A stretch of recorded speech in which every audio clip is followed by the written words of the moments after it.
Look, if you're not going to take it seriously, that you dreamed about a girl, then you were walking down the street, you seen a doll that looked just like that girl, and then the guy who made the doll said that you ordered the doll. If you don't find that weird, if you want to rationalize that, you just go on ahead. Whatever happens, happens. Greetings, fellow insomniacs. It is your friend in fright, good old Chunky Larry, and welcome to another edition of Satanic Horror Films. And this time around, we are going to be looking at the 1961 film, The Devil's Hand. Some dudes will do anything to score, even join a cult. The Devil's Hand is directed by William Hull. It stars Robert Alda and Linda Christian. So when I say that this film has every earmark of being a movie that was made for television, I'm being very honest with that approach. What I'm saying is that it feels staged like a television program. It doesn't feel staged like a film.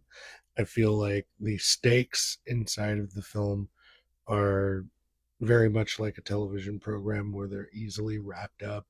And it just like while I was watching it, I was thinking of things like My Three Sons and Donna Reed, and just these things that feel very quaint but not necessarily horrific, like some of the peers of this film that came out in the 60s. It's just not, it's very homogenized, if that's a simplification of what I'm trying to say.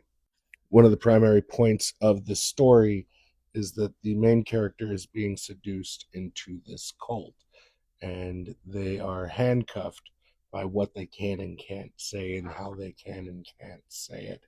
And that could be said about the sensuality, and it could also be said about the violence in this film, which, if you look at its peers, there is an obvious difference between this and something like Psycho. Coming in with a Reaper for this, I'm going to give this 2.5.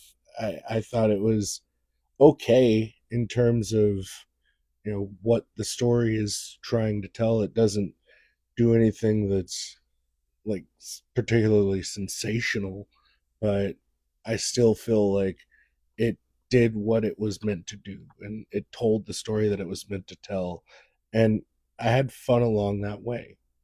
But that is going to do it for me. So until next time, I'm Chunky Larry. Listen, someone you trust.